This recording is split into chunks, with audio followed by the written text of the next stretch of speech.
Ladies and gentlemen, can I please have your attention? Great Scott! There's no crying in baseball! You better hold on tight, Spider Monkey. This is where the fun begins. Good morning, good afternoon, good evening, and good night. That's right, we're ranking Venom, The Last Dance. Venom, The Last Dance is a 2024 American superhero film. It is the final installment of the Venom trilogy following Venom and Venom Let There Be Carnage. Eddie Brock and Venom face their ultimate test as they battle a deadly new threat that endangers both their lives and the future of humankind. This movie really pissed me off, so let's just get into it and talk about the 10 essential aspects of a movie. First is plot. Does the movie follow a comprehensive story arc and is plausible within the world that has been created? Now, like I say, when sequels, you always need a reason to make another movie. Don't make it just for the cash grab. Make it so that you can tell another part of the story that needs to be told or a different perspective. And this movie did not do that. It warranted having a third movie to be the conclusion. It very well could have brought a very interesting and different approach to the Venom movies, especially with it being the last one. You could have made it emotional, but I think my biggest gripe with the story is this is the final movie you're making out of the trilogy. You need to go out with a bang. It needs to be a great movie, and at the end of the day, it needs to be some good action. And the villain that they chose, in the very beginning, the guy that you think is going to be the villain, seems interesting. He's intriguing. He seems like he's powerful, the way they're talking about him, but he's literally in the movie for less than 60 seconds. I mean, he's not in the movie. Instead, the enemies of this movie are just his minions, essentially, his dogs. And to be fair, they are powerful. I mean, they're not little wimps, but it just is so underwhelming for the ending of a trilogy. I mean, the other two villains seemed more important than the dogs that they were fighting in this one. I just found that very lazy and it's just not smart. I don't know what they were thinking. I mean, I don't know why you would use such low quality villains that literally they don't even think. They don't even talk. They just exist. And that's the final boss that is going to end this trilogy is that. I didn't agree. I thought it was very poorly done and just made for a movie that did not need to exist. Second is attraction. Does the movie have an interesting premise with a high entertainment value? Now, personally, no, it does not at all. But there are some people out there, like this guy, that just watches anything superhero, loves anything superhero, and will just watch it, and will probably find some enjoyment out of it no matter what. I am not one of those people, especially when it comes to superhero movies, because they have made so many, literally dozens of movies have just been made in the last 10 years, last 15 years about superheroes. So, no, we do not need another too bad superhero movie, and that's what this looked like, and that's what it was. So if you are sick of mid to terrible superhero movies, then no, it has no attraction. But if you just love watching superhero movies, then you'll probably enjoy it. Third is theme. What message or truth is a movie trying to convey?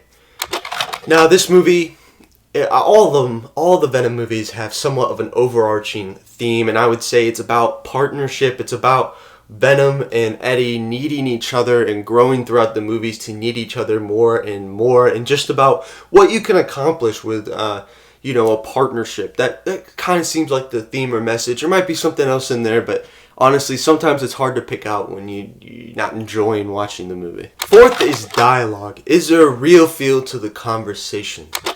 Absolutely not. This is one of my biggest gripes with most of these movies about superheroes coming out. The dialogue is terrible. It doesn't feel real at all. A lot of the emotions being portrayed in these conversations, they're just not realistic, and it sucks. And I know there's somewhat of a comic book world going on here, but a lot of characters will be seeing things for the first time, or they'll just see like terrifying things that if you saw in real life, you would be so scared, and they're just like cracking jokes.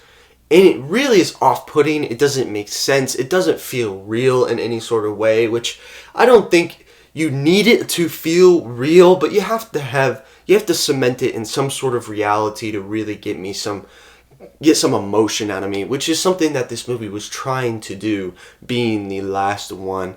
I hate that they have decided to just put a million mediocre to terrible jokes in this movie. I did not even crack a smile watching this movie. I thought the jokes were so poorly written and they were so shallow and just surface level that they just were not funny. Like, they might be funny if you were a little kid, but they weren't funny as an adult. I wish they would have just toned down on all the jokes, got a little more serious, a little more often, and then when they crack jokes, just have them be clever. Actually put some time and writing into them. Don't just be like, I lost my shoe. Ha ha ha, funny. Like, it's not funny.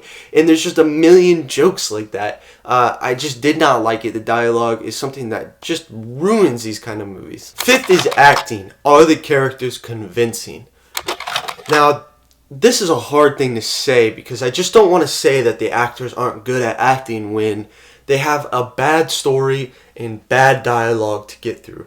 I don't necessarily think that the acting was poor, but the movie itself was just a terrible platform to start on, and I don't think they made it any better. 6 is cinematography.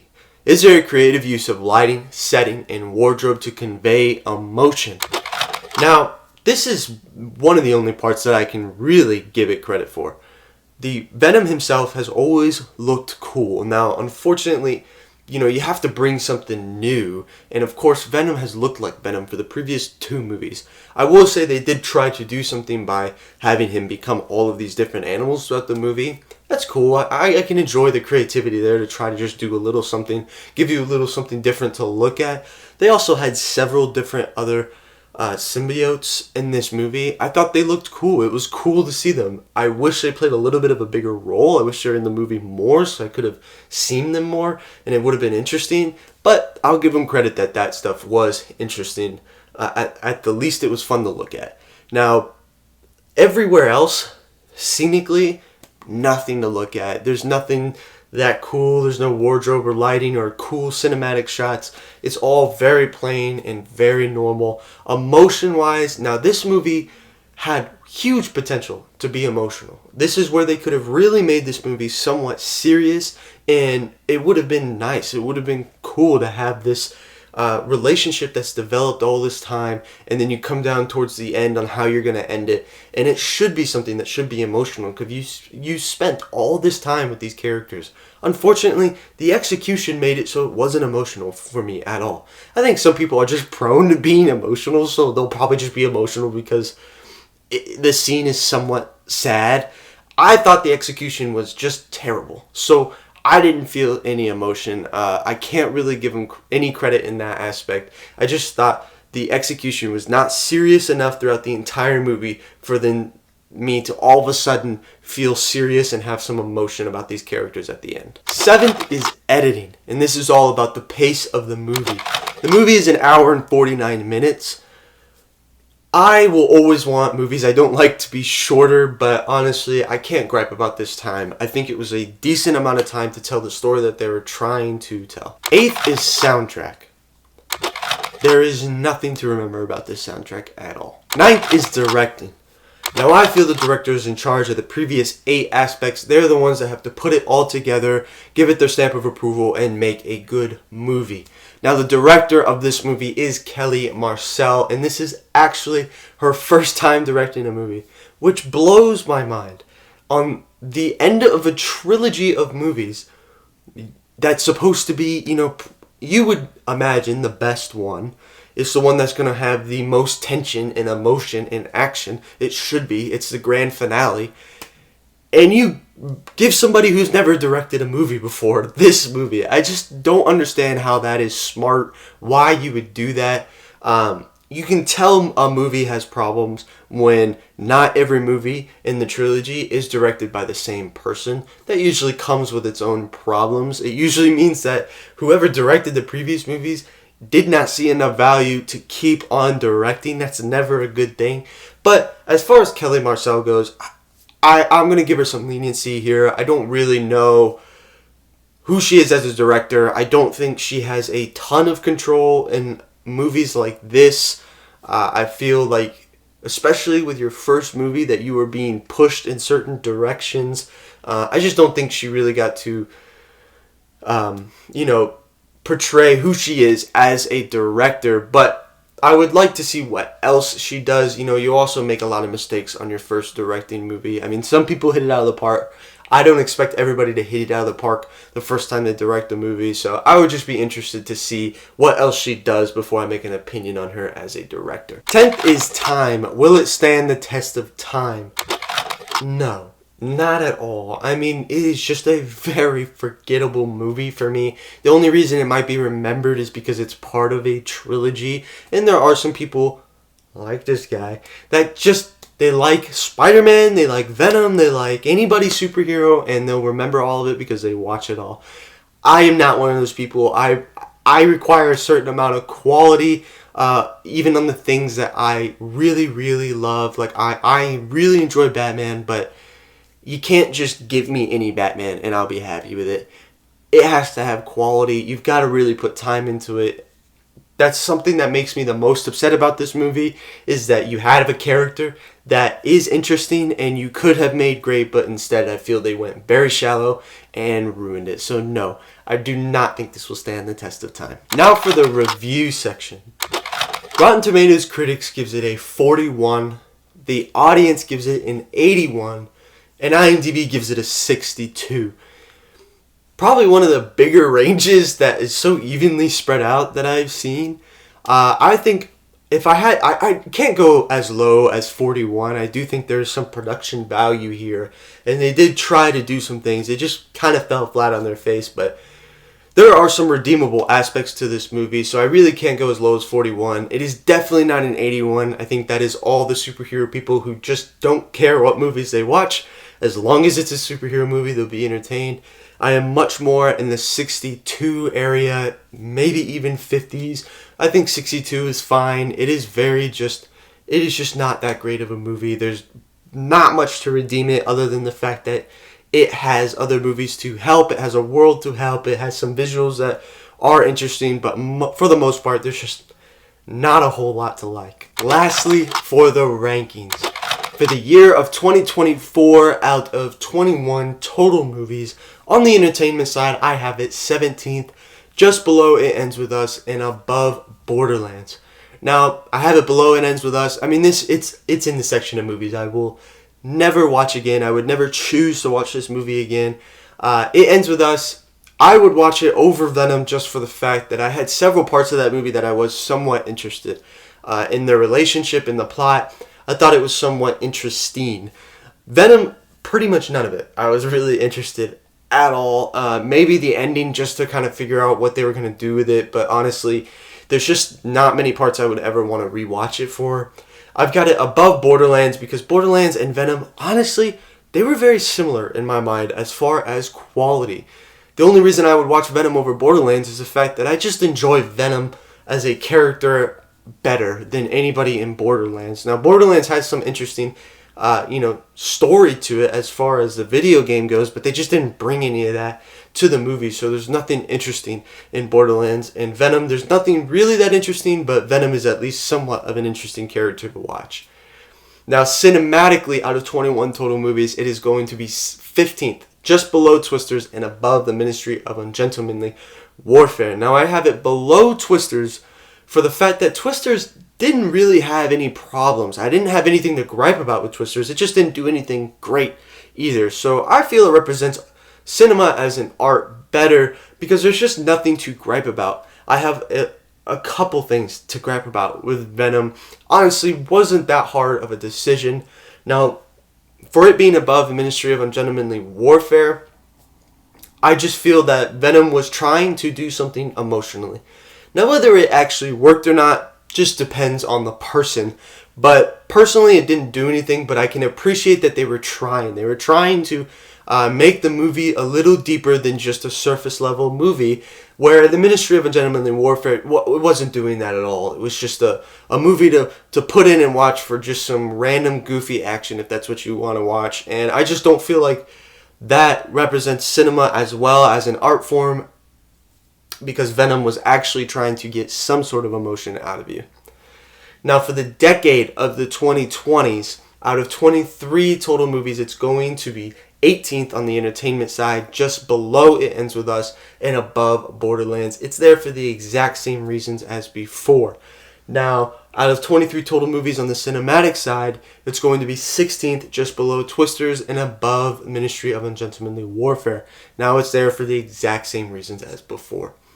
Now, for all time, out of 33 total movies on the entertainment side, I have it 28th, just below Paranormal Activity, The Ghost Dimension, and above Borderlands.